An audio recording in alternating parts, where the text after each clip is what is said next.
കൃഷ്ണ. ഹരേ ഹരേ ഹരേ രാമ രാമ രാമ ഹരേ ഹരേ. ഹരേ കൃഷ്ണ കൃഷ്ണ കൃഷ്ണ ഹരേ ഹരേ. ഹരേ രാമ രാമ രാമ ഹരേ ഹരേ. ഹരേ കൃഷ്ണ കൃഷ്ണ കൃഷ്ണ ഹരേ ഹരേ. ഹരേ രാമ രാമ രാമ ഹരേ ഹരേ. ഹരേ കൃഷ്ണ കൃഷ്ണ കൃഷ്ണ ഹരേ ഹരേ. ഹരേ കൃഷ്ണ മാതാജി പ്രണാമം. പ്രണാമം എല്ലാവർക്കും. ഓം ചക്ഷുരുന്മീലിതം യേന തസ്മൈ ശ്രീ ഗുരവേ നമഃ. ശ്രീ ചൈതന്യ മനോഭീഷ്ടം സ്ഥാപിതം മേന ഭൂതലേ സ്വയം രൂപ കഥാ മഹ്യം ദദാന്തി സ്വപദാന്തികം. വന്ദേഹം ശ്രീ ഗുരോ ശ്രീയുധ പദകമലം ശ്രീ ഗുരും വൈഷ്ണവാംശ്ച ശ്രീരൂപം സാഗ്രജാതം സഗണ രഘുനാഥാന്വിതം തം സജീവം സാദ്വൈതം സാവധൂതം പരിജനസഹിതം ശ്രീകൃഷ്ണ ചൈതന്യദേവം ശ്രീരാധാ കൃഷ്ണപാദാൻ സഗണ ലളിത ശ്രീ വിശാഖാനിധംശ്ച. ഹേ കൃഷ്ണ കരുണാ സിന്ധോ ദീനബന്ധോ ജഗത്പദേ ഗോപേശ ഗോപികാ കാന്ത രാധാ കാന്ത നമോസ്തുതേ. തപ്ത കാഞ്ചന ഗൗരാംഗീ രാധേ വൃന്ദാവനേശ്വരി വൃഷഭാനുസുതേ ദേവി പ്രണമാമി ഹരിപ്രിയേ. വാഞ്ചാകൽപതരുഭ്യശ്ച കൃപാ സിന്ധുഭ്യേവ ച പതിതാനാം പാവനേഭ്യോ വൈഷ്ണവേഭ്യോ നമോ നമഃ. നമാം വിഷ്ണുപാദായ കൃഷ്ണപ്രേഷ്ഠായ ഭൂതലേ ശ്രീമതേ ഭക്തിവേദാന്ത സ്വാമി ഇതി നാമിനി. നമസ്തേ സാരസ്വതേ ദേവേ ഗൗരവാണി പ്രചാരിണി നിർവിശേഷ ശൂന്യവാദി പാശ്ചാത്യ ദിശധാരിണി. നമാം വിഷ്ണുപാദായ കൃഷ്ണപ്രേഷ്ഠായ ഭൂതലേ ശ്രീമതേ ജയപതാക സ്വാമി ഇതി നാമിനി. നമ ആചാര്യപാദായ നിതായ കൃപപ്രദായിനേ ഗൗരകഥാദാമദായ നഗരക്രമതാരിണി. നാരായണം നമസ്കൃഭ്യം നരം ചൈവ നരോത്തമം ദേവീം സരസ്വതീം വ്യാസം തതോ ജയമുദീരയത്. നഷ്ടപ്രായേഷു ഭദ്രേഷു നിത്യം ഭാഗവത സേവയാ ഭഗവതീർ ഉത്തമ ശ്ലോകേ ഭക്തിർഭവതി നൈഷ്ഠികി. ജയ ശ്രീകൃഷ്ണ ചൈതന്യ പ്രഭു നിത്യാനന്ദ ശ്രീ അദ്വൈത ഗദാധര ശ്രീവാസാദി ഗൗര ഭക്തവൃന്ദ. ഹരേ കൃഷ്ണ കൃഷ്ണ കൃഷ്ണ ഹരേ ഹരേ. ഹരേ രാമ രാമ രാമ ഹരേ ഹരേ. ഹരേ കൃഷ്ണ. ശ്രീ ശ്രീ രാധാ ഗോവിന്ദ് ടെമ്പിളിന്റെ കീഴിലുള്ള ഭാഗവതം പഠനത്തിലേക്ക് എല്ലാവർക്കും സ്വാഗതം. നമ്മൾ 10ാമത്തെ ശ്ലോകമാണ് പറഞ്ഞുകൊണ്ടിരുന്നത് അല്ലെ? ഹരേ കൃഷ്ണ. നമ്മൾ വിവർത്തനം പറഞ്ഞു. അപ്പൊ ഇവിടെ എന്താണ് പറയണത്? അങ്ങ് ശ്രീകൃഷ്ണ ഭഗവാന്റെ പരമഭക്തനായതിനാൽ ശ്രീമദ് ഭാഗവതം ഞാനിപ്പോൾ അങ്ങയുടെ മുമ്പാകെ ഒരുവിടാം എന്നാണ്. അപ്പൊ അതിന്റെ ക്വാളിഫിക്കേഷൻ എന്താണ് ഇവിടെ പറഞ്ഞിട്ടുള്ളത്? ശ്രീമദ് ഭാഗവതം പഠിക്കാനായിട്ടുള്ളത് ഭക്തനാവണം അല്ലെ? പൂർണ്ണമായ ആദരവോടും ശ്രദ്ധയോടും കൂടിയിട്ട് ശ്രീമദ് ഭാഗവതം ശ്രവിക്കുന്ന ഒരാൾക്ക് എന്ത് ലഭിക്കും? ആ ഉറച്ച ഭക്തി ലഭിക്കും. ആ ഭക്തിയിൽ കൂടെയാണ് നമ്മൾക്ക് എവിടേക്ക് എത്താനായിട്ട് സാധിക്കുക? ഭഗവാനിലേക്ക് എത്താനായിട്ട് സാധിക്കുക. അപ്പൊ ഒരിക്കലും ഒരു ഡിസ്ട്രാക്ഷൻ വരില്ല എന്ന്.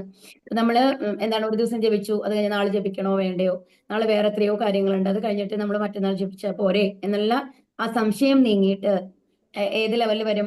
നമ്മൾ ഡെയിലി നമ്മൾക്ക് ഹരകൃഷ്ണ മന്ത്രം ജപിക്കണം, ഭഗവാന്റെ മംഗളാരതി കാണണം, ഭഗവാനെ കണ്ടുകൊണ്ട് വേണം ഒരു ദിവസം തുടങ്ങണമെങ്കിൽ. ഇത്തരം ആഗ്രഹങ്ങൾ നമ്മുടെ ഉള്ളിൽ പതിയെ പതിയെ വരാൻ തുടങ്ങും എന്നുള്ളതാണ്. അങ്ങനെ നമ്മൾ മുക്തിയിലേക്ക് എത്തും എന്നാണ് അവിടെ പറയുന്നത് കേട്ടോ. ഭാവാർത്ഥം ശ്രീല പ്രഭുപാദിക്ക് ജയ്. അപ്പൊ ഇവിടെ നമ്മൾ പറഞ്ഞിരുന്നത് ആരോഹണവും അവരോഹണമാണ് പറഞ്ഞുകൊണ്ടിരുന്നിരുന്നത് അല്ലെ? അപ്പൊ ആരോഹണം എന്ന് പറഞ്ഞു കഴിഞ്ഞാൽ നമ്മളുടെ ബുദ്ധി ഉപയോഗിച്ചിട്ട് നമ്മൾ ഭഗവാനെ അറിയാൻ ശ്രമിക്കുന്നതാണ്. അതായത് നമ്മുടെ പ്രകൃതിയിൽ കൂടി. അപ്പൊ നമ്മൾ പറയുന്നുണ്ടല്ലോ, എന്റെ മുമ്പിൽ ഒരാളുണ്ടായിരുന്നു, അയാളിൽ കൂടെയാണ് ഞാൻ വന്നത്, നമ്മുടെ അമ്മ അച്ഛൻ അല്ലെ? അത് കഴിഞ്ഞിട്ട് അതിന് മേലെ ഒരാളുണ്ട്. അങ്ങനെ പോയി പോയി പോയി പോയി അത് അവസാനം എവിടേക്ക് എത്തും? ഭഗവാനാണ്. അതായത് ബ്രഹ്മാവിലേക്ക് എത്തും, ഭഗവാനിലേക്ക് എത്തും. പക്ഷെ ഇത് നമ്മുടെ ബുദ്ധി കൊണ്ട് മനസ്സിലാക്കി എടുക്കുക എന്ന് പറയുന്നത് അത്ര എളുപ്പമല്ല. ഇപ്പൊ നമ്മൾക്ക് എങ്ങനെയാണ് അറിയുന്നത്? ഇപ്പൊ എളുപ്പത്തിൽ നമ്മൾ അറിയുന്നത് എന്തുകൊണ്ടാണ്? ഇവിടെ ഇരിക്കുന്ന ഓരോരുത്തർക്കും തോന്നും, ഓ എന്താണ് ആരോഹണമായാലും കുഴപ്പമുള്ളത്, നമ്മൾക്കത് ഭയങ്കര ഈസി അല്ലേ? നമ്മൾക്ക് അറിയാം, ഭഗവാനിൽ നിന്ന് ബ്രഹ്മാവ് വന്നു, ബ്രഹ്മാവിൽ നിന്ന് നാരദൻ വന്നു, നാരദനിൽ നിന്ന് പിന്നെ ആരാണ് വന്നത്? വ്യാസദേവർ വന്നു, അങ്ങനെ പരമ്പരയായിട്ട് താഴെ വന്നു. അങ്ങനെ നമ്മൾ എത്തി എന്നുള്ളത് നമ്മൾ വളരെ ഈസി ആയിട്ട് പറയും. 4 കുമാരന്മാർ വന്നു, പ്രജാപതികൾ വന്നു, പ്രജാപതികളിൽ കൂടെയാണ് ഈ മനുഷ്യ വർഗം എന്ന് പറയുന്നത് എക്സ്പാൻഡ് ആയത് എന്നുള്ളതാണ്. അവരെ ഭാര്യമാര്, അങ്ങനെ കുട്ടികളുണ്ടായി, അങ്ങനെയാണ് നമ്മൾ ഇത്രയും ജനങ്ങളായിട്ട്, കോടിക്കണക്കിന് ജനങ്ങളായിട്ട് മാറിയിട്ടുള്ളത് എന്നുള്ളത് ഇപ്പൊ നമ്മൾക്ക് അറിയാം. പക്ഷെ നമ്മൾ ഓൾറെഡി അവരോഹണ ആ പന്താവിൽ കൂടി വന്ന് നമ്മളത് മനസ്സിലാക്കി. ഇവിടെ ഇരിക്കുന്ന ഓരോരുത്തരും എന്താണ്, ഇങ്ങനെയാണ് പരമ്പര എന്നുള്ളതൊക്കെ നമുക്ക് അറിയാം. അതുകൊണ്ടാണ് നമ്മൾക്ക് തോന്നുന്നത് ഇത് ഈസി അല്ലേ എന്ന്. പക്ഷെ ഇതിനെ കുറിച്ച് ഒന്നും അറിയാത്ത ഒരാള്, അതായത് നമ്മൾക്ക് ഭാഗവതം അറിയില്ല, ഭഗവത്ഗീത അറിയില്ല, ഏത് ഗ്രന്ഥങ്ങളെ കുറിച്ച് നമുക്ക് അറിയില്ല, വേദങ്ങളെ കുറിച്ച് അറിയില്ലാത്ത ഒരാള് എവിടെ നിന്നാണ് നമ്മൾ വന്നത് എന്ന് ആലോചിച്ചു കഴിഞ്ഞാൽ അതിനൊരു ഉത്തരം കിട്ടാൻ എളുപ്പമാണോ? ഹരേ കൃഷ്ണ. എളുപ്പമല്ല. കാരണം നമ്മൾക്ക് മേലെ എന്താണെന്ന് അറിയില്ല. നമ്മൾക്ക് ഒരു 4 ജനറേഷൻ വരെയും വേണമെന്നുണ്ടെങ്കിൽ നമ്മൾക്ക് ചോദിച്ച് മനസ്സിലാക്കാം. കാരണം നമ്മുടെ മുത്തച്ഛന്മാർക്ക് നമ്മൾ എന്തായാലും അറിയുന്നുണ്ടായിരിക്കും. ആ മുത്തച്ഛനോട് ചോദിക്കാം അവരെ മുത്തച്ഛൻ ആരായിരുന്നു എന്ന്, അല്ലെ? ആ ഒരു ലെവൽ വരയ്ക്കാണ് നമ്മൾക്ക് മാക്സിമം എത്താൻ പറ്റുള്ളൂ. അതിന് മുമ്പ് ആരായിരുന്നു എന്നുള്ളത് എവിടെയായിരുന്നു എന്നുള്ളത് നമുക്കറിയോ? ഇപ്പോ ഒരു എക്സാമ്പിൾ ഞാൻ എന്റെ ലൈഫ് വെച്ചിട്ട് പറയുകയാണെന്നുണ്ടെങ്കിൽ, നമ്മള് ഉള്ളത് തൃശ്ശൂർ ഒരു വില്ലേജിലാണ് ഉള്ളത്. അപ്പോ ആ ഇവിടെ ഈ വില്ലേജിൽ ഇപ്പം നമ്മൾക്ക് അറിയുന്നത് നമ്മുടെ അമ്മയുണ്ടായിരുന്നു. അമ്മയുടെ അമ്മയെ പോലും നമ്മൾ കണ്ടിട്ടില്ല കേട്ടോ, ഓർമ്മയില്ല. എന്റെ അടുത്ത ജനറേഷൻ അറിയില്ല, അതിനു മുമ്പേ അവരൊക്കെ മരിച്ചു പോയിട്ടുണ്ട്. എന്നാലും അമ്മയൊക്കെ പറഞ്ഞിട്ട് നമ്മൾക്ക് അറിയാം, നമ്മൾ ഇവിടെ തന്നെയാണ് ഉണ്ടായിരുന്നത്. ഈ സ്ഥലം മൂർക്കനാട് എന്ന് പറഞ്ഞൊരു ചെറിയൊരു വില്ലേജ്, അവിടെ ഞാനുണ്ട് എന്നുള്ളത് എനിക്കറിയാം. പക്ഷേ അവരുടെ പൂർവികരൊന്നും ഇവിടെയല്ല ഉണ്ടായിരുന്നത്. അവർ ഗുരുവായൂരായിരുന്നു എന്ന് പറയുന്നുണ്ട്, അല്ല വേറൊരു സ്ഥലത്തായിരുന്നു എന്ന് പറയുന്നുണ്ട്. ഞങ്ങളുടെ അടുത്ത് തന്നെ ഞെരുവശ്ശേരി വേറൊരു സ്ഥലമുണ്ട്, ആ സ്ഥലത്തായിരുന്നു എന്ന് പറയുന്നുണ്ട്. നമ്മൾക്ക് ഐഡിയ ഇല്ല എവിടെ നിന്നാണ് വന്നതെന്ന്. അപ്പൊ അത്രയും ഒരു 2 ജനറേഷൻ മുമ്പുള്ള ആൾക്കാർ പോലും എവിടെയാണ് ഉണ്ടായിരുന്നത്, ആരായിരുന്നു എന്ന് നമ്മൾക്ക് അറിയുന്നില്ല. ആ ഒരു അവസ്ഥയിൽ ഇരിക്കുമ്പോ നമ്മൾക്ക് എവിടെ നിന്നാണ് നമ്മൾ ഏറ്റവും പൂർവികരായിട്ടുള്ള നമ്മളുടെ മുൻഗാമികൾ വന്നത് എന്ന് കണ്ടുപിടിക്കുക എന്ന് പറയുന്നത് അത്ര എളുപ്പമല്ല. അതുകൊണ്ടാണ് പറയുന്നത് ഈ സ്പിരിച്വൽ, അതായത് ആത്മീയതയെ സംബന്ധിച്ചിടത്തോളം ഈ ആരോഹണ പാത്ത് എന്ന് പറയുന്നത് തികച്ചും വിഡ്ഢിത്തമാണ്. ഒരു ജന്മം കൊണ്ടൊന്നും നമ്മൾക്ക് അതിന്റെ ഉത്തരം കണ്ടെത്താനായിട്ട് സാധിക്കില്ല എന്നുള്ളതാണ്. അതുകൊണ്ട് തന്നെ അവരോഹണ പന്താവ് എന്ന് പറയുന്നതാണ്. അതായത് പരമ്പരയിൽ കൂടി നമ്മൾ അറിയണം ഭഗവാൻ ആരാണ്, ഭഗവാനിൽ നിന്നാണ് നമ്മൾ വന്നത്, നമ്മൾ ഭഗവാന്റെ അംശമാണ് എന്നുള്ളതാണ് ഇവിടെ പറയുന്നത് കേട്ടോ. അപ്പൊ അതിന് നമ്മൾക്ക് എങ്ങനെയാണ് അനുഗ്രഹം ലഭിക്കുന്നത് ഇത് അറിയാനായിട്ട്? ഇപ്പൊ നമ്മൾ വളരെ കുറച്ച് പേരാണ് ഈ ഭാഗവതം പഠിക്കുന്നവരും ഭഗവത്ഗീത പഠിക്കുന്നവരും ഉള്ളൂ. അവർക്കാണ് ഇത് അറിയുന്നുള്ളൂ. അവർക്ക് ആരനുഗ്രഹമാണ് കിട്ടിയിട്ടുള്ളത്? ഹരേ കൃഷ്ണ. ഭഗവാന്റെ ഭഗവാന്റെ അനുഗ്രഹം. ഭഗവാൻ ആരിൽ കൂടിയാണ് നമുക്ക് അനുഗ്രഹം തന്നത്? ആചാര്യന്മാര്, ആചാര്യന്മാരെ, ആത്മീയ ഗുരു അല്ലെ. അപ്പൊ അവരുടെ കാരുണ്യം കൊണ്ടാണ് നമ്മൾക്ക് ഈ അറിവ് ലഭിച്ചിട്ടുള്ളത്. അപ്പൊ നമ്മള് ഈ ഇത്രയും കോടാനുകോടി ജനങ്ങളിൽ നമ്മൾ ഭാഗ്യമുള്ള ഒരു സെക്ഷൻ ആണെന്ന് വിചാരിക്കൂ. അറ്റ്ലീസ്റ്റ് നമ്മൾ എവിടെ വന്നാണ് വന്നത്, എവിടേക്കാണ് പോകേണ്ടത് എന്നുള്ളത് നമുക്ക് അറിയാം. ബാക്കിയുള്ള ആൾക്കാർക്കൊന്നും അത് അറിയില്ല എന്നുള്ളതാണ്. അപ്പൊ നമ്മൾ അത്രയും ഒരു ചെറിയ സെക്ടർ, അനുഗ്രഹിക്കപ്പെട്ട ഒരു സെക്ടറിലാണ് നമ്മളിപ്പോ ഉള്ളത് എന്ന് മനസ്സിലാക്കണം. അതായത് നമ്മൾക്ക് കിട്ടിയതിന്റെ വില നമ്മൾക്ക് അറിയണം എന്നാണ് പറയുന്നത്. ആത്മീയ ഗുരു മാന്ത്രികനെ പോലെ പ്രവർത്തിക്കുകയും വൈദ്യുതി ആദാനം ചെയ്യുന്നത് പോലെ അത്ഭുത ശക്തിയാൽ ശിഷ്യനിൽ ആത്മീയ ജ്ഞാനം സന്നിവേശിപ്പിക്കുകയും ചെയ്യുന്ന മാന്ത്രിക പ്രക്രിയയാണെന്ന് തെറ്റിദ്ധരിക്കാൻ പാടില്ല. എന്നാൽ ഇതിപ്പോ എന്താണ്? നമ്മളൊരു വൈദ്യുതിയുടെ ഒരു ഇത് കൊടുക്കുമ്പോൾ നമ്മളെ ഒരു ഇലക്ട്രിക്കൽ ഗാഡ്ജറ്റ് വന്ന് വർക്കാവും അല്ലെ, മിക്സി വർക്കാവും. അതുപോലെയല്ല ഇത് എന്നാണ് പറയുന്നത്. ഒരു മാന്ത്രിക പ്രക്രിയയൊന്നുമല്ല. യഥാർത്ഥ ഗുരു യഥോചിതമായി വൈദിക ജ്ഞാനത്തിന്റെ ആധികാരികതയിൽ എല്ലാം ശിഷ്യനെ വിശദീകരിച്ചു കൊടുക്കുന്നു. അപ്പൊ ഗുരു എന്താണ് ചെയ്യുന്നത്, എന്താണ് ചെയ്യേണ്ടത്, എന്താണ് ചെയ്യേണ്ടത്, എന്താണ് നമ്മുടെ ജീവിതത്തിന്റെ ലക്ഷ്യം, ഏത് ലക്ഷ്യത്തിൽ കൂടി നടന്നു കഴിഞ്ഞാലാണ് നമ്മൾക്ക് എത്തേണ്ടോർത്ത് എത്തുക എന്നുള്ളത്. അതായത് നമ്മൾക്ക് ഡൽഹിക്ക് പോകണം, ബോംബെക്കുള്ള ഫ്ലൈറ്റിൽ കയറിയിരുന്നു കഴിഞ്ഞാൽ ഡൽഹിക്ക് എത്താൻ പറ്റുമോ? ഇല്ല അല്ലെ. അപ്പൊ കറക്റ്റ് ആയിട്ടുള്ള ആ പാത്ത് ഏതാണ് എന്നുള്ളത് നമ്മൾക്ക് കാണിച്ചു തരാണ്. ഏത് വഴി കൂടെ നടന്നാലാണ് നമ്മൾക്ക് എത്തേണ്ടോടത്ത് എത്തുക എന്നുള്ളത് പറഞ്ഞു തരാണ് ചെയ്യുന്നത്. അത്തരം ബോധനങ്ങൾ ചിന്താതത്വത്തോടെയല്ല, മറിച്ച് വിനയപുരസരമുള്ള അന്വേഷണത്താലും സേവന മനോഭാവത്താലും വേണം ശിഷ്യൻ സ്വീകരിക്കേണ്ടത്. അപ്പൊ ഒരു ഗുരു പറയാണ്, രാവിലെ 4 മണിക്ക് എണീക്കണം, ബ്രഹ്മമുഹൂർത്തത്തിൽ എണീക്കണം, നിങ്ങൾ ഹരേ കൃഷ്ണ മന്ത്രം ചൊല്ലണം എന്ന് നമ്മളോട് പറയുമ്പോ, അയ്യോ 4 മണിക്ക് എണീക്കുക, എന്നെ കൊണ്ടത് ആലോചിക്കാൻ പോലും സാധ്യമല്ല, ഞാൻ രാത്രി 12 മണിക്കാണ് ഉറങ്ങുക, ഒരിക്കലും എഴുന്നേൽക്കാൻ പറ്റില്ല എന്ന് പറഞ്ഞു കഴിഞ്ഞാല് ഇത് നമ്മൾക്ക് മനസ്സിലാക്കാനായിട്ട് സാധിക്കുമോ? ഇല്ല. അതാണ്. അപ്പൊ നമ്മൾ ഇവിടെ എന്താ പറയണെന്നുണ്ടെങ്കിൽ, ഒരു ഗുരു പറയുന്നത് എന്താണോ അത് അനുസരിക്കാനും സേവന മനോഭാവത്തോട് കൂടിയിട്ട് അത് ചെയ്യാനും ഉള്ള ഒരു മാനസികാവസ്ഥ ആർക്കുണ്ടാവണം? ഒരു ശിഷ്യനുണ്ടാവണം. അപ്പൊ അങ്ങനത്തെ ഒരു ശിഷ്യന് മാത്രമാണ് ഭഗവാൻ ഈ അറിവ് കൊടുക്കുന്നുള്ളൂ. അത്തരം ബോധനങ്ങൾ ചിന്താതത്വത്തോടെയല്ല, മറിച്ച് പുരസരമുള്ള അന്വേഷണത്താലും സേവന മനോഭാവത്താലും. അപ്പൊ വിനയം എന്ന് പറയുന്നത് എന്താണ്? എന്ത് പറഞ്ഞാലും ഞാൻ ചെയ്യും, ഞാൻ അനുസരിക്കും എന്നുള്ള ഒരു മനോഭാവം നമ്മുടെ ഉള്ളിൽ ഉണ്ടാവണം. ഇത് ചെയ്തുകൊണ്ട് എന്താ ഗുണം എന്നുള്ള ആറ്റിറ്റ്യൂഡ് അല്ല അവിടെ വേണ്ടത്. പൂർണ്ണമായും ആ ശരണാഗതി എന്ന് പറയില്ല, ഗുരു എന്താണോ പറയുന്നത് അത് ചെയ്യണം. ഇവിടെ ആത്മീയ ഗുരുവായ ശ്രീ ശുകദേവ ഗോസ്വാമി, മഹാനായ പിതാവ് ശ്രീ വ്യാസദേവനിൽ നിന്നും പഠിച്ച ശ്രീമദ് ഭാഗവതം അതേപോലെ ഉരുവിടാൻ തയ്യാറാണെന്ന് മാത്രമല്ല, ശിഷ്യനായ പരീക്ഷിത് മഹാരാജാവ് ശ്രീകൃഷ്ണ ഭഗവാന്റെ മഹാഭക്തനുമാണ്. ഭക്തനായി തീരുന്നതിലൂടെ ആത്മീയ യോഗ്യതകളൊക്കെ കരസ്ഥമാക്കിയെന്ന് ആത്മാർത്ഥമായി വിശ്വസിക്കുന്ന ഒരുവനാണ് യഥാർത്ഥ കൃഷ്ണഭക്തൻ. ഭഗവത്ഗീതയുടെ താളുകളിൽ ഈ ഉപദേശം ഭഗവാൻ സ്വയം പകർന്നു നൽകിയിരിക്കുന്നു. അപ്പൊ ഇവിടെ ആത്മീയ ഗുരുവിന്റെ ഗുണവും ഇവിടെ പറയുന്നുണ്ട്. എന്താണ് ആത്മീയ ഗുരുവിന്റെ ഗുണമായിട്ട് പറഞ്ഞിട്ടുള്ളത്? ഹരേ കൃഷ്ണ, എന്താ ഇവിടെ പറഞ്ഞിട്ടുള്ളത്? മഹാനായ പിതാവ് ശ്രീ വ്യാസദേവനിൽ നിന്നും പഠിച്ച ശ്രീമദ് ഭാഗവതം അതേപോലെ ഉരുവിടാൻ. അതാണ് നമ്മൾ മനസ്സിലാക്കേണ്ടത്. അതായത് നമ്മൾ എന്താണോ വ്യാസദേവൻ ഭാഗവതം പറഞ്ഞു കൊടുത്തത് അത് അങ്ങനെ തന്നെ തിരിച്ചു പറയുകയാണ് ചെയ്യുന്നത്. അവിടെ ശുകദേവ ഗോസ്വാമിയുടെ ഒരു ഇന്റർപ്രിറ്റേഷനും ഇല്ല. അതായത് ശുകദേവ ഗോസ്വാമി പറയണ അച്ഛൻ ഇങ്ങനെ പറഞ്ഞു, ഇനി എന്റെ ഇഷ്ടത്തിന് ഞാൻ ഭാഗവതം പറഞ്ഞു കൊടുക്കാം എന്നുള്ളതല്ല. എന്താണ് വ്യാസദേവർ പറഞ്ഞത് അത് അതേപടി ഒരു തത്തയെ പോലെ ആർക്ക് പറഞ്ഞു കൊടുക്കുന്നു? പരീക്ഷിത് മഹാരാജാവിന് പറഞ്ഞു കൊടുക്കുന്നു. പരീക്ഷിത് മഹാരാജാവോ, ഭക്തനായ പരീക്ഷിത് മഹാരാജാവ് എന്താണ് ചെയ്യുന്നത്? അത് അതേപോലെ സ്വീകരിക്കുകയാണ്. അവിടെ പരീക്ഷിത് മഹാരാജാവിന് ഡൗട്ടില്ല, ഇത് ഭഗവാൻ അങ്ങനെ വ്യാസദേവൻ അങ്ങനെയാണ് പറഞ്ഞു കൊടുത്തതെന്നുണ്ടെങ്കിൽ അതാണ് ശരി. നമ്മൾക്ക് അവിടെ വീണ്ടും ഒരു ചോദ്യങ്ങളുടെ ഒരു പ്രസക്തി ഇല്ല എന്നുള്ളതാണ്. അത് അതേപടി അംഗീകരിക്കുന്നു എന്നുള്ളതാണ്. ഇതാണ് രണ്ട് പ്രധാന യോഗ്യതകൾ. ഒരു ഗുരു എങ്ങനെയായിരിക്കണം? പരമ്പരയിൽ കൂടി തനിക്ക് ലഭിച്ച ജ്ഞാനത്തിനെ അതുപോലെ മാറ്റങ്ങളില്ലാണ്ട് തന്റെ ശിഷ്യന് പറഞ്ഞു കൊടുക്കണം. ആ ശിഷ്യനും അത് മാറ്റങ്ങളില്ലാണ്ട് സ്വീകരിക്കണം എന്നുള്ളതാണ്. എന്നാൽ നമ്മൾക്ക് സംശയങ്ങൾ വരാൻ പാടില്ല എന്നല്ല കേട്ടോ ഇവിടെ അർത്ഥം. സംശയങ്ങൾ ഉണ്ടെങ്കിൽ അത് വിനയപൂർവ്വം നമ്മൾ ചോദിച്ച് മനസ്സിലാക്കണം. എന്തുകൊണ്ടാണ് ഈ സന്ദർഭത്തിൽ ഈ ശുദ്ധഭക്തനായിട്ടുള്ള ആള് ഇങ്ങനെ പ്രവർത്തിച്ചത് എന്ന് ചോദിക്കുമ്പോഴല്ലേ അതിന് യഥാർത്ഥ ഉത്തരം അവർക്ക് പറയാനായിട്ട് സാധിക്കുക. അത്തരം ഒരു ഇത് വേണം. കൊടുക്കൽ വാങ്ങലുകൾ ഉണ്ടാവണം. പക്ഷെ ഒരിക്കലും അത് എന്താണ് ഇവര് പറഞ്ഞത് ശരിയാണോ തെറ്റാണോ എന്നുള്ള ആ ഒരു എന്താ പറയാ തെറ്റായ വരണ്ടോ ഇല്ലേ എന്നുള്ള മാരിത്തെ ഒരു ആറ്റിറ്റ്യൂഡ് ഉണ്ടല്ലോ, ആ സ്പെക്കുലേഷൻ പറയില്ല ഇംഗ്ലീഷില്, ആ ഒരു രീതിയിൽ ആവരുത് എന്നുള്ളതാണ്. ഭഗവത്ഗീതയുടെ താളുകളിൽ ഈ ഉപദേശം ഭഗവാൻ സ്വയം പകർന്നു നൽകിയിരിക്കുന്നു. സർവ്വതും ഭഗവാനാണെന്നും അഹം സർവസ്യ പ്രഭവോ മത്ത സർവം പ്രവർത്തതേ എന്ന് പറഞ്ഞിട്ടുണ്ട് അല്ലെ ശ്രീകൃഷ്ണൻ. പരിപൂർണമായി അദ്ദേഹത്തിന് സ്വയം സമർപ്പണം ചെയ്യുന്നത് സർവധർമാൻ പരിത്യജ്യ മാമേകം ശരണം വ്രജ,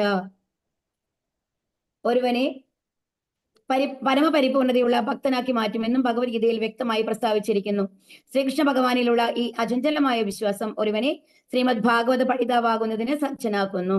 അപ്പൊ ആദ്യം എന്താ വേണ്ടത്? നമ്മൾക്ക് വിശ്വാസം വേണം അല്ലെ? അതാണ് ശ്രദ്ധ, സാധുസംഗ, ഭജനക്രിയ. നമ്മള് ഭക്തിയുടെ പടവുകൾ പഠിച്ചിട്ടുണ്ട്. അതിൽ ആദ്യത്തെ ശ്രദ്ധ എന്ന് പറയുന്നതാണ് വിശ്വാസം. ആദ്യം നമ്മൾക്ക് വിശ്വാസം ഉണ്ടാവണം. നമ്മള് ആരിൽ വിശ്വാസം ഉണ്ടാവണം? ഭഗവാനിൽ വിശ്വാസം ഉണ്ടാവണം, നമ്മുടെ ഗുരുവിൽ വിശ്വാസം ഉണ്ടാവണം. ഒരു പറയുന്നതെല്ലാം സത്യമാണ് എന്നുള്ള ഒരു ബോധ്യം നമ്മൾക്ക് ഉണ്ടാവണം. അതിനുശേഷം അത് അനുസരിക്കണം എന്നുള്ളതാണ്. അങ്ങനെയുള്ള ഒരാൾക്കാണ് എന്ത് പഠിക്കാൻ പറ്റുക? ശ്രീമദ് ഭാഗവതം. ശ്രീ ശുകദേവ ഗോസ്വാമിയെ പോലുള്ള ഒരു ഭക്തനിൽ നിന്നും ശ്രീമദ് ഭാഗവതം ശ്രവിക്കുന്ന ഒരുവന് അന്ത്യത്തിൽ പരീക്ഷിത് മഹാരാജാവിനെ പോലെ മുക്തി ലഭിക്കും എന്നത് സുനിശ്ചിതമാണ്. ഭാഗവത സപ്താഹങ്ങളോടനുബന്ധിച്ച് വിശ്വാസം പ്രകടിപ്പിക്കുന്ന കപടഭക്തന്മാരും ഭാഗവത പാരായണം തൊഴിലാക്കിയവരും ശ്രീ ശുകദേവ ഗോസ്വാമിയിൽ നിന്നും പരീക്ഷിത് മഹാരാജാവിൽ നിന്നും തികച്ചും വ്യത്യസ്തരാണ്. അപ്പൊ ഏതോ ഒരു 7 ദിവസത്തെ ഭാഗവത സപ്താഹം ഉണ്ട്, അതൊന്ന് കേൾക്കാം ഭഗവാന്റെ കഥകൾ എന്ന് പറഞ്ഞു കഴിഞ്ഞിട്ട് പകുതി കേട്ട ഒരു കള്ളന്റെ കഥ അറിയാലോ. അത് നരസിംഹ ഭഗവാൻ ഒരു ഇതില് വീട്ടിൽ വന്നു കഴിഞ്ഞിട്ട് മോഷ്ടിക്കാനായിട്ട് ഒരു കള്ളൻ കയറുകയാണ്. അപ്പം അതിനു മുമ്പ് ആ വീട്ടിലേക്ക് വരുന്നതിന് മുമ്പ് ഭാഗവത സപ്താഹം നടക്കുന്ന ഒരു സ്ഥലത്ത് കൂടിയാണ് വരുന്നത്. അപ്പൊ ഇങ്ങനെ കാതിൽ ഇങ്ങനെ കുറച്ച് കേൾക്കുന്നുണ്ട്. അപ്പൊ അവിടെ പറഞ്ഞുകൊണ്ടിരുന്നിരുന്നത് നരസിംഹ ഭഗവാന്റെ ആ കഥയാണ്. പ്രഹ്ലാദൻ, നീ എവിടെയാണുള്ളത്? ഞാൻ തൂണിലും തുരുമ്പിലും ഉണ്ട്, എല്ലായിടത്തും ഉണ്ട് എന്ന് പറയുന്നുണ്ട് അല്ലെ. അതുപോലെ തന്നെ അത് കഴിഞ്ഞ് കഴിഞ്ഞിട്ട് പറയുന്നുണ്ട്, എവിടെ നിന്ന് വേണമെങ്കിലും ഭഗവാൻ വരാം, ഈ തൂണിൽ നിന്ന്. അപ്പൊ ഈ തൂണിലാണോ ഉള്ളത്? ആണ് എന്ന് പറയുന്നുണ്ടല്ലോ. അപ്പൊ ഇത് അയാള് ആ ഒരു വീടിന്റെ ഉള്ളിൽ നിൽക്കുമ്പോ ഇങ്ങനെ ഇത് റിഫ്ലക്റ്റ് ആവുകയാണ്. എന്താണ് അവിടെ ചെന്ന് കഴിഞ്ഞു, അവിടെ ആരെങ്കിലും ഉണർന്നിരിക്കണ്ടോ ഇല്ലയോ എന്നൊന്നും അയാൾക്ക് അറിയില്ല. അപ്പൊ അവിടെ നിന്ന് കഴിഞ്ഞിട്ട് ആ ധനം മോഷ്ടിക്കാനായിട്ട് നിൽക്കുമ്പോ പെട്ടെന്നാണ് ഈ ഇത് വരുന്നത്. നീ എവിടെയാണ്? നീ എല്ലായിടത്തും ഉണ്ട് എന്നുള്ളത്, എല്ലായിടത്തും ഉണ്ട് എന്നുള്ള ഒരു പ്രതിധ്വനി അയാളുടെ ഉള്ളിൽ വന്നു കഴിഞ്ഞിട്ട് അയാൾ പേടിച്ചു കഴിഞ്ഞിട്ട് നീ എവിടെയാണ്? ഒരു തൂണിന്റെ. അപ്പൊ ഇയാൾ വേഗം തന്നെ ഓടിപ്പോയിട്ട്, അപ്പൊ ഇയാൾ വിചാരിക്കുന്നത് എന്താണെന്നുണ്ടെങ്കിൽ അവിടുത്തെ ഓണർക്ക് എല്ലാം മനസ്സിലായി അയാൾ എണീറ്റിരിക്കുകയാണ് എന്ന് വിചാരിച്ചു കഴിഞ്ഞിട്ട് നീ എവിടെയാണുള്ളത്? ഈ തൂണിലാണ് എന്ന് കേൾക്കുമ്പോൾ ആ തൂണിന്റെ പിന്നിലാണ് അയാൾ ഒളിച്ചിരിക്കുന്നത്. അപ്പൊ അയാൾ വിചാരിക്കും എന്താണെന്ന്, ഇയാൾ കണ്ടിട്ടുണ്ട്. ശരിക്കും അയാൾ കണ്ടിട്ടില്ല, ശരിക്കും ആ ഓണർ കണ്ടിട്ടേ ഇല്ല, ഇങ്ങനെ ഒരു കള്ളൻ വന്നതൊന്നും അറിഞ്ഞിട്ടില്ല. എന്നിട്ട് അയാൾ എക്സ്പോസ് ആവണമാരത്തെ ഒരു കഥ പറയും സാധാരണ. അപ്പൊ അതുപോലെയാണ് ആ കപടഭക്തന്മാരും. നമ്മൾ പകുതി കേൾക്കുക എന്നുള്ളതല്ല, എപ്പോഴും ഭാഗവതം ഒക്കെ പഠിക്കേണ്ടത് ആദ്യം തൊട്ട് അവസാനം വരെ പഠിക്കണം എന്നുള്ളതാണ്. ഏതെങ്കിലും ഒരു കഥകളുടെ ഏതെങ്കിലും ഒരു ബാക്കി ഭാഗങ്ങളോ പകുതി ഭാഗങ്ങളോ ഒക്കെ നമ്മൾ കേൾക്കുമ്പോൾ നമ്മൾ മനസ്സിലാക്കുന്നത് പൂർണ്ണമാവണമെന്നില്ല എന്ന് കാണിക്കാൻ വേണ്ടിയിട്ടാണ് ആ കഥ പറയാറ് കേട്ടോ. ആക്ച്വലി അപ്പൊ പരീക്ഷിത് മഹാരാജാവിൽ നിന്നും തികച്ചും വ്യത്യസ്തരാണ്. ശ്രീമദ് ഭാഗവതം ജന്മാദ്യസ്യ എന്നാരംഭിക്കുന്ന ആദ്യ ശ്ലോകം മുതൽ ശ്രീ വ്യാസദേവൻ ശ്രീ ശുകദേവ ഗോസ്വാമിക്ക് പകർന്നു നൽകി. ശ്രീ ശുകദേവ ഗോസ്വാമി അപ്രകാരം തന്നെ രാജാവിന് വിശദമാക്കി കൊടുത്തു. ശ്രീമദ് ഭാഗവതം 11-ാം സ്കന്ധത്തിൽ ശ്രീകൃഷ്ണ ഭഗവാനെ അദ്ദേഹത്തിന്റെ ഭക്തിഭാവമായ ശ്രീ ചൈതന്യ മഹാപ്രഭുവിൽ കൂടി മഹാപുരുഷൻ എന്ന് വ്യാഖ്യാനിച്ചിരിക്കുന്നു. അതായത് ചൈതന്യ മഹാപ്രഭുവിന്റെ കൃഷ്ണവർണ്ണം തുഷാകൃഷ്ണൻ എന്ന് പറഞ്ഞിട്ടുള്ള ശ്ലോകം ഉണ്ട് അല്ലെ. ഈ കലിയുഗത്തിലെ പതിതാത്മാക്കളുടെ മേൽ കാരുണ്യം ചൊരിയുന്നതിനായി ഭക്തിഭാവത്തിൽ ഭൂമിയിൽ അവതരിച്ച ശ്രീകൃഷ്ണ ഭഗവാൻ തന്നെയാണ് ശ്രീ ചൈതന്യ മഹാപ്രഭു. ശ്രീകൃഷ്ണ ഭഗവാന്റെ ഈ മഹാപുരുഷ ഭാവത്തിന് സമർപ്പണ യോഗ്യമായ 2 സവിശേഷ ശ്ലോകങ്ങളുണ്ട്. ധ്യേയം സദാ പരിഭവഗ്നമഭീഷ്ടദോഹം തീർത്ഥാസ്പദം ശിവവിരഞ്ജിനുതം ശരണ്യം വൃത്യാർത്ഥിഹം പ്രണതപാലഭവാപ്തിബോധം വന്ദേ മഹാപുരുഷദേ ചരണാരവിന്ദം त्यक्ता सुदुस्त्यज सुरेप्सित राजलक्ष्मीं धर्मिष्ठ आर्यवजसाय दगाधरण्यं मायामृगं दयिदयेप्सितम् अनद्वाभर वन्दे മഹാപുരുഷദേ ചരണാരവിന്ദം. അപ്പൊ ഈ 2 ശ്ലോകങ്ങളും വളരെ പ്രസിദ്ധമായിട്ടുള്ളതാണ്. ഇതിൽ എന്താ പറയുന്നത്? അന്യത പുരുഷൻ എന്നാൽ ആസ്വാദകൻ എന്നും മഹാപുരുഷൻ എന്നാൽ പരമ ആസ്വാദകൻ അഥവാ പരമദിവ്യോത്തമ പുരുഷൻ ശ്രീകൃഷ്ണൻ എന്നും അർത്ഥം. മഹാപുരുഷനായ ശ്രീകൃഷ്ണനെ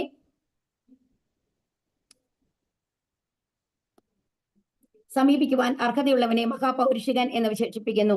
ഒരു യഥാർത്ഥ അനുവാചകനിൽ നിന്നും ശ്രദ്ധയോടെ ശ്രീമദ് ഭാഗവതം ശ്രമിക്കുന്ന ഏതൊരാളും മുക്തിപ്രദായകനായ ഭഗവാന്റെ ആത്മാർത്ഥ ഭക്തനായി തീരും എന്നത് നിശ്ചയമാണ്. ശ്രീമദ് ഭാഗവതം ശ്രമിക്കുന്ന കാര്യത്തിൽ പരീക്ഷിത് മഹാരാജാവിനെ പോലെ ശ്രദ്ധയുള്ളവർ ആരും തന്നെയില്ല. ശുകദേവ ഗോസ്വാമിയെ പോലെ ശ്രീമദ് ഭാഗവത ശ്ലോകങ്ങളെ ഉരുവിടുന്നതിലും യോഗ്യതയുള്ളവർ ഇല്ല തന്നെ. ആകയാൽ ഉത്തമ അനുവാചകന്റെയോ ഉത്തമ ശ്രോതാവിന്റെയോ അതായത് യഥാനുക്രമ ശുകദേവ ഗോസ്വാമിയുടെയോ പരീക്ഷിത് മഹാരാജാവിന്റെയോ കാലടികളെ പിന്തുടരുന്ന ഒരുവന് നിസ്സംശയം മുക്തി പ്രാപ്തമാക്കും. അപ്പൊ നമ്മൾ ഭാഗവതം പഠിക്കുമ്പോൾ പൂർണ്ണമായും പരീക്ഷിത് മഹാരാജാവിനെയും ശുകദേവ ഗോസ്വാമിയെയും വിശ്വസിച്ചുകൊണ്ട് അവർ ചോദിക്കുന്ന ചോദ്യങ്ങളിൽ മനസ്സിലാക്കിക്കൊണ്ട് അത് അനുസരിച്ച് പ്രവർത്തിക്കണം എന്നാണ് പറയുന്നത്. ഒരു വിനയത്തോട് കൂടിയിട്ട് ഈ ഭാഗവതം മുഴുവൻ നമ്മൾ എന്ത് ചെയ്യണം? പ്രാപ്തമാക്കണം, അംഗീകരിക്കണം, മനസ്സിലാക്കണം എന്നുള്ളതാണ്.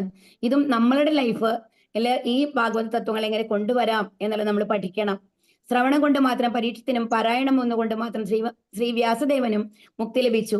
ശ്രീ വ്യാസദേവൻ ആർക്കും പറഞ്ഞു കൊടുത്തതായിട്ടില്ല, പാരായണം മാത്രമാണ് ചെയ്തിട്ടുള്ളൂ അല്ലെ. അതുപോലെ പരീക്ഷിത് മഹാരാജാവ് കേൾക്കുക മാത്രമേ ചെയ്തിട്ടുള്ളൂ. അപ്പൊ നവവിധങ്ങളായ ഭഗവത് സേവനം പറഞ്ഞു കൊടുത്തത് ശുകദേവ ഗോസ്വാമിയാണ്. അപ്പോൾ നവവിധങ്ങളായ ഭഗവത് സേവന തത്വങ്ങളിൽ 2 മാത്രമാണ് ശ്രവണവും കീർത്തനവും. അക്ഷീണ പരിശ്രമത്തിൽ കൂടി ആ തത്വങ്ങളെ പൂർണ്ണമായിട്ടോ ഭാഗികമായിട്ടോ പിന്തുടരുന്നവന് പരമസത്യത്തിന്റെ നിയാമക തലത്തിൽ എത്തിച്ചേരാൻ സാധിക്കും. അപ്പൊ നമ്മൾ ശ്രവണവും കീർത്തനവും മാത്രം ചെയ്ത ഈ നവവിധ ഭക്തിയില് ശ്രവണവും കീർത്തനവും കൊണ്ട് തന്നെ നമ്മൾക്ക് എവിടേക്ക് എത്താം? ഭഗവാന്റെ അടുത്തേക്ക് എത്താം. ശ്രവണം കൊണ്ട് മാത്രമാണ് ആരെത്തിയത്? പരീക്ഷിത് മഹാരാജാവ്. പക്ഷെ ആ ശ്രവണം പൂർണ്ണമായിരിക്കണം. ആ ദുന്തുകാരി കേട്ട മാതിരി എന്താണ് ശ്രദ്ധയോട് കൂടിയിട്ട് വേറെ ഒരു ചിന്തയും മനസ്സിൽ വരാതെ ഈ 1 മണിക്കൂറാണ് നമ്മൾ ഭാഗവതം കേൾക്കുന്നത് എന്നുണ്ടെങ്കിലും ആ 1 മണിക്കൂർ പൂർണ്ണമായും ആർക്ക് വേണ്ടി സമർപ്പിക്കണം? ഭഗവാന് വേണ്ടി സമർപ്പിക്കണം എന്നുള്ളതാണ്. പരീക്ഷിത് മഹാരാജാവിന് മുക്തി ലഭിക്കുന്നതിനായി ശ്രീമദ് ഭാഗവതം മുഴുവനും അതായത് ജന്മാദ്യസ്യ ആദ്യ ശ്ലോകം മുതൽ 12ാം സ്കന്ധത്തിലെ അവസാന ശ്ലോകം വരെ ശ്രീ ശുകദേവ ഗോസ്വാമി സവിസ്തരം വർണ്ണിച്ചു കേൾപ്പിച്ചു. ശ്രീ ശുകദേവ ഗോസ്വാമി ഉരുവിട്ടതുപോലെ ആദ്യന്തം ശ്രീമദ് ഭാഗവതം പതിവായി ശ്രമിക്കണമെന്ന് ഗൗതമ മുനി അംബരീഷ് മഹാരാജാവിനെ ഉപദേശിച്ചുവെന്ന് പത്മപുരാണത്തിൽ പ്രതിപാദിച്ചിരിക്കുന്നു. മാത്രവുമല്ല ശ്രീ ശുകദേവ ഗോസ്വാമി ഉരുവിട്ടതുപോലെ ശ്രീമദ് ഭാഗവതം ആദ്യന്തം ജന്മാദ്യസ്യ എന്ന ആരംഭ ശ്ലോകം മുതൽ 12ാം സ്കന്ധത്തിലെ അവസാന ശ്ലോകം വരെ ശ്രമിച്ചു എന്ന് ഇതിൽ ദൃഢീകരിച്ചിരിക്കുന്നു. ശ്രീമദ് ഭാഗവതത്തിൽ യഥാർത്ഥമായി താല്പര്യമുള്ള ഒരുവൻ ഒരിക്കലും ഒരു തമാശ എന്നോണം അവിടെയും ഇവിടെയുമുള്ള ഭാഗവത പാരായണവും ശ്രവണവും നടത്താൻ പാടില്ല. അംബരീഷിനെയോ പരീക്ഷിത് മഹാരാജാവിനെ പോലെയുള്ള ശ്രേഷ്ഠരായ മഹാരാജാക്കന്മാരുടെ കാലടികളെ പിന്തുടരുകയും ശ്രീ ശുകദേവ ഗോസ്വാമിയുടെ യഥാർത്ഥ പ്രതിനിധികളിൽ നിന്നും അത് ആദ്യന്തം ശ്രമിക്കുകയും വേണം. അപ്പൊ ഇവിടെ എന്താ പറയുന്നത്? നമ്മള് ഭാഗവതം ശ്രമിക്കുക എന്ന് പറയുന്നത് ഒരു തമാശയായിട്ടുള്ള കാര്യമല്ല. എങ്ങനെ വേണം ശ്രമിക്കണം എന്നുണ്ടെങ്കിൽ ശുദ്ധ ഭക്തന്മാരിൽ നിന്ന്. എന്ന് വെച്ച് കഴിഞ്ഞിട്ട് ഭാഗവത പാരായണം ചെയ്യുന്ന ആൾക്കാർ മുഴുവൻ ഭക്തന്മാരല്ല, ഇത് അറിയാത്തവരല്ല എന്ന് നമ്മൾക്ക് പറയാൻ പറ്റില്ല കേട്ടോ. അപ്പൊ പലരും അത്രയും അധികം പഠിച്ച് നന്നായിട്ട് ഭാഗവതം ഏത് പരമ്പരയിൽ കൂടെ ആണെങ്കിലും ശ്രീ സമ്പ്രദായമാണെങ്കിൽ കൂടി വളരെ നന്നായിട്ട് പറഞ്ഞു തരുന്ന ആൾക്കാരുണ്ട്. പക്ഷെ നമ്മൾക്ക് അറിയില്ല. ഒരു ഭാഗവത പാരായണം 7 ദിവസത്തിൽ നമ്മൾ പോയിട്ടിരിക്കുമ്പോൾ അവിടെയുള്ള ആചാര്യന്മാരൊക്കെ പരമ്പരയിൽപ്പെട്ടതാണോ അല്ലയോ? ചില ആൾക്കാർ വന്നു കഴിഞ്ഞിട്ട് ഇങ്ങനത്തെ ഒരു ചാൻസ് കിട്ടുന്നു, വാക്ചാതുര്യം ഉണ്ട് എന്നുള്ളത് കൊണ്ട് മാത്രം ഇതിൽ വരുന്ന ആൾക്കാരുണ്ടാവും. അവർ ചിലപ്പോൾ സീരിയലിന്റെ ബേസ് ആയിട്ടായിരിക്കും അവര് ഭാഗവതം കഥ പറയുന്നത്. മനസ്സിലാവുന്നുണ്ടോ? അപ്പൊ അങ്ങനത്തെ ആൾക്കാരൊന്നും പിന്തുടരരുത് എന്നാണ് പറയുന്നത്. അപ്പൊ നമ്മൾ ആരെങ്കിലും ഭാഗവത ശ്രവണം കേൾക്കാൻ പോകുന്നുണ്ടെന്നുണ്ടെങ്കിൽ എവിടെയോ ഭാഗവത സപ്താഹം ഉണ്ട്, അവിടെ പോയി കേൾക്കണം എന്നുള്ളതിനേക്കാളും മേലെയായിട്ട് ആരാണ് സംസാരിക്കുന്നത് എന്ന് അന്വേഷിക്കണം, സെർച്ച് ചെയ്യണം. ഇപ്പൊ നമുക്ക് ഒരുപാട് ഓപ്ഷൻസ് ഉണ്ട് അല്ലെ ഇന്റർനെറ്റിലൊക്കെ. ഇത് ആചാര്യ പരമ്പരയിൽ വന്ന ഒരാളാണോ, ഭാഗവതം സ്ഥിരമായിട്ട് പഠിപ്പിക്കുന്ന ആളാണോ, ഇതൊക്കെ അറിഞ്ഞ് മനസ്സിലാക്കിയിട്ട് വേണം അവരുടെ ഭാഗവതം കേൾക്കാൻ എന്നുള്ളതാണ് നമ്മൾ ഇതിൽ നിന്ന് മനസ്സിലാക്കേണ്ടത്. അല്ലാണ്ട് ഭാഗവത സപ്താഹം നമ്മൾ അറ്റൻഡ് ചെയ്യാൻ പാടില്ല എന്നുള്ള രീതിയിലല്ല ഇതിനെ കാണേണ്ടത്. നല്ല ആചാര്യന്മാരിൽ നിന്ന് വേണം നമ്മൾ എപ്പോഴും ഭാഗവതം കേൾക്കാൻ എന്നുള്ള രീതിയിലാണ് നമ്മൾ ഇതിനെ കാണേണ്ടത് കേട്ടോ. ഹരേ കൃഷ്ണ. അപ്പൊ ഇന്നത്തെ ശ്ലോകം നമ്മൾക്ക് ഇന്ന് അവസാനിപ്പിക്കാൻ നമ്മൾ ഒരു 5 മിനിറ്റ് നമ്മൾക്ക് സംസാരിക്കാനായിട്ട് വേണം. അതുകൊണ്ടാണ് വാഞ്ചാകൽപതരുഭ്യശ്ച കൃപാസിന്ധുഭ്യേവ ച പതിതാനാം പാവനേഭ്യോ വൈഷ്ണവേഭ്യോ നമോ നമഃ. ആനന്ദകോടി വൈഷ്ണവർക്ക് ജയ, പ്രഭാതിക്ക് ജയ, ഗുരു മഹാരാജ് की जय.